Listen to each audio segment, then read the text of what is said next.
The 18th edition of the Asian Cup is soon upon us. The tournament that in the last 4 editions has provided 3 first-time winners in Iraq, Australia, and Qatar. Will we get a 4th first-time winner in the last 5 editions this time around? But today's video is of course the group stage predictions of the Asian Cup. 6 groups to get through. Are we going to get any surprises? I want to know your predictions in the comments down below. Remember to hit the like button, subscribe to the channel if you're new around here, and let's get into the predictions. So Group A has the host, of course, Qatar, China, Tajikistan, and Lebanon. In 4th place, I got the debutants of this Asian Cup, Tajikistan. They are the only debutants at this year's Asian Cup. Can they surprise? They've made an incredible progress in the last couple of years, but now we're going to see how they will fare in a major competition. They've had some good results in the last couple of years, but in this group, this is the group of life. I do give Tajikistan a good chance of progressing, but I think they finished 4th. In 3rd place, I got Lebanon. Have never progressed out of the group stage in the Asian Cup. This is a fantastic opportunity with China and Tajikistan, led by talisman Hassan Matuk, who's the leading goal scorer and has the most appearances for Lebanon. They will need to keep it low scoring. Lebanon are a side that don't score a lot of goals. They're going to try and keep it 1-0, 2-0 score lines, and I think Lebanon will get 3rd in the group. In 2nd place, I got China. Relatively unknown with this team. They will either play really well or play horribly, and recently they've been horrible. They're most likely going to play on the counter-attack, and with their leading guy Wu Lei, who is of course the main player for China, he's going to have to be Superman if China want to do anything at this Asian Cup. But they have heritage, they have experience. I think that will help them in this Asian Cup. Am I confident in them? No, but I think they get 2nd place. And in 1st place will be the host Qatar, and defending champions of the Asian Cup. Have had a turbulent time since winning the Asian Cup. They of course went out in the group stage of the World Cup embarrassingly. Carlos Guerros was gone, and now they bring in Tite Marquez, who's of course been managing in the Qatar League, to try and regain some form. The team looks so uninspired, lacking any sort of tactics, but maybe Tite can bring that spark that we saw in 2019 with the likes of Ali Al-Moez, Akram Afif. These are the guys that we were going to expect with Qatar if they want to win this Asian Cup or even make it far. But in this group, I think it's a relatively easy group for Qatar. I think they get 1st place. Group B, we got Uzbekistan, Syria, India, and Australia. And in 4th place, I got India. Stimac has done a marvelous work with them over the last couple of years, but they are in a very tough group, India. If they were in the Group A,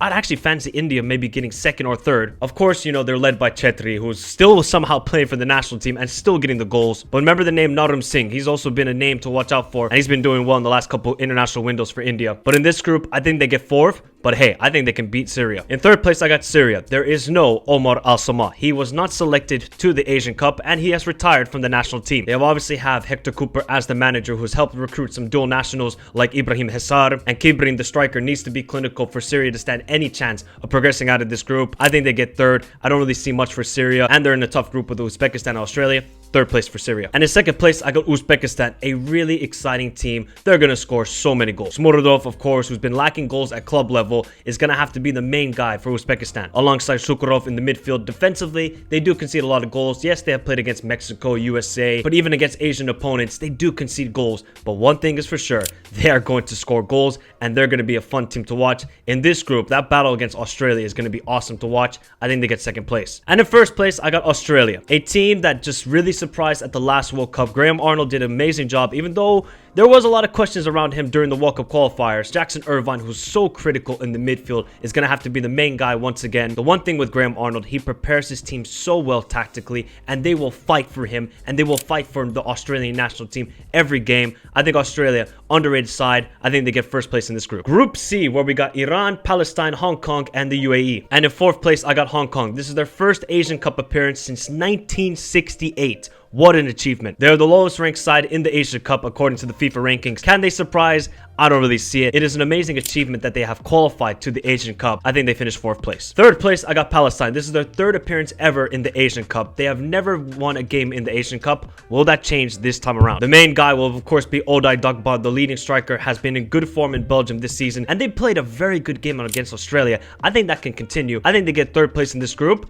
I think they will get their 1st victory ever by beating Hong Kong. In 2nd place, I got the UAE. Paulo Bento is building something very good with the UAE. Very defensively strong, as we have seen in the past with Paulo Bento's side, and Ali Makbout. This guy is just a goal scoring machine, and it seems every game Ali Makbout is going to get a goal. Can the UAE be dark horses in this tournament? I think they get 2nd place in this group. And in 1st place will be Iran. Haven't won the Asian Cup since 1976. Yes, 1976. Is this the year they can finally do it? I don't think this is the year they do it, but of course they have a very experienced team. There was some controversy whether Azmoun is going to join them. He is going to join Iran, which is a great thing because him and Taremi, that duo is going to cause trouble in this tournament. Yes, they have a lot of good names, but do we see this Iran side excelling at this tournament? I don't really see it. I think they can make it to semifinals, but winning this Asian Cup, not so much. But they get first place in this group, no doubt. Group D, which is probably the group of death of the Asian Cup. We got Japan, Vietnam, Indonesia, and Iraq. In fourth place, I got Indonesia. They're back in the Asian Cup for the first time since 2007. A very young team, exciting team, and now they're adding a lot of dual nationals into the side. Marcelino, the midfielder, keep an eye on him. He's a very exciting player. Also, you got Bagot as the center back. Indonesia are an intriguing side because, you know, we don't really know what we're going to expect. A lot of dual nationals entering the team. A lot of young prospects also emerging. Is this just a step too much? You know, they did play Iraq in the World Cup qualifiers, lost 5-1. They did have a good performance, but in this group, it's very tough. I think they get fourth place. In third place, I got Vietnam after reaching the quarterfinals in the 2019 Asian Cup. Not a very high scoring side, and I think they've kind of lost that mojo and the momentum they had heading into that 2019. Since then, it's been a bit, you know, up and down. Nguyen Quang Khai has to be the main guy. He obviously didn't have a great spell in France. Maybe he can turn it around at this Asian Cup, but for this group, I think they're going to have a great battle with Indonesia, Southeast Asian derby. Third place for Vietnam. In second place, I got Iraq. Since the appointment of Jesus Casas, the performances have been improving and improving. Ali Monad, the striker, needs to step up, and Zidane Iqbal in the midfield is a very exciting prospect. And I think with Iraq, they're looking to really make a statement at this Asian Cup. They've been impressive in some fixtures. You know, they had a really good performance away in Vietnam, even though they only won 1-0. They completely dominated the game. I'm expecting the same thing at this Asian Cup. That match against Japan is really going to see how far Jesus Casas has performed with this side. But in this group, with Japan, there's only second place for them. And of course, in first place will be Japan. I mean, this side are clear favorites, in my opinion, for the Asian Cup. They have so many great players. They haven't won the Asian Cup since 2011. Daichi Kamada was not selected into the side, but it seemed like it doesn't matter because of the amount of talent there is on this team. Tomiyasu, Mitoma, Kubo, Minamino. I mean, the talent on this team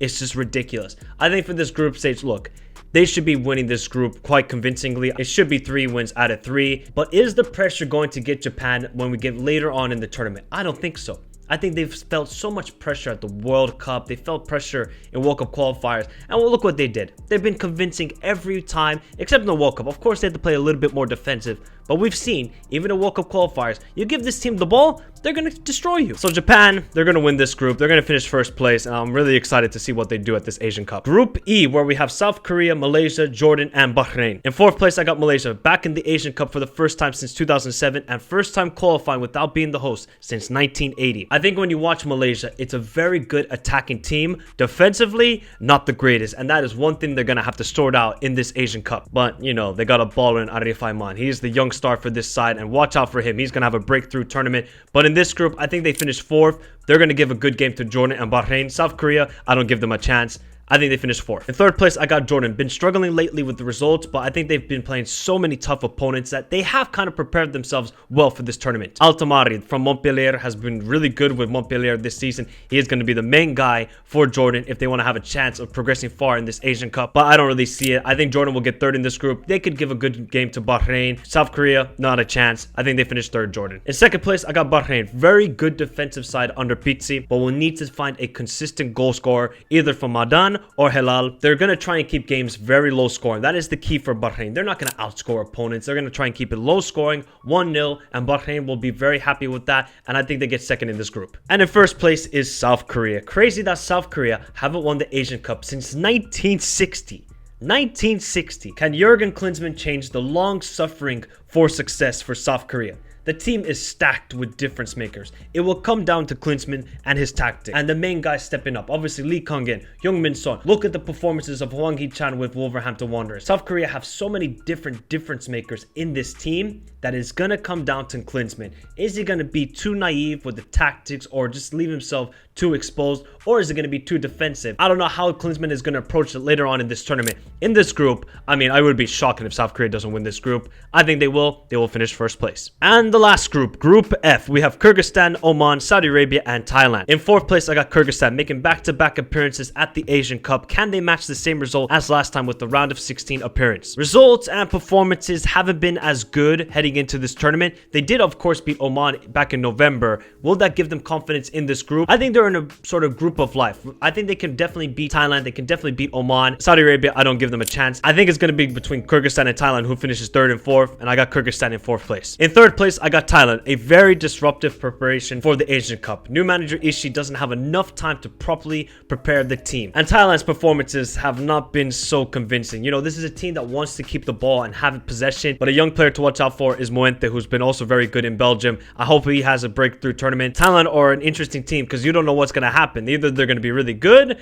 or they're going to be really bad. There's no middle ground. In this group, I think they finished 3rd place. In 2nd place, I got Oman. Can Oman progress better than last time where they reached the round of 16? Ivan Kovic has been around for a while now, and the players are very familiar to how Ivan Kovic wants to play. I think Oman can do well in this group. They're in a favorable group for them, especially with Thailand and Kyrgyzstan, and I think Oman gets 2nd place. And in 1st place is Saudi Arabia. Now under Mancini, how will the team progress under him? It hasn't been the greatest form since Mancini has taken over the national team. Al-Shareri, Al-Dawazi need to be on form for Saudi Arabia to make a deep run in the tournament. Saudi Arabia, look, some of the performances have not been great. Like Pakistan at home, yes, they won the game quite convincingly, but the performance wasn't good. And I'm kind of worried with Saudi Arabia, even away to Jordan, not great. I don't know if Mancini's just trying a bunch of different tactics, trying out different players, but let's see. Mancini is experienced in these major tournaments. He has won, of course, the Euros. Can he do the same thing with Saudi Arabia? In this group, they're going to finish 1st, but to win it, I don't really see it. In this group, 1st place for Saudi Arabia. There we have it, people. The group stage predictions of the Asian Cup. I want to know your predictions in the comments down below. Of course, we're going to be doing match day reactions. We're going to try and do watch-alongs as much as we can during the Asian Cup. It's going to be a fantastic tournament. So if you want Asian Cup coverage, this is the channel to be. Remember to hit the like button. Can we get to 500 likes, people? It's the Asian Cup. It's every 4 years.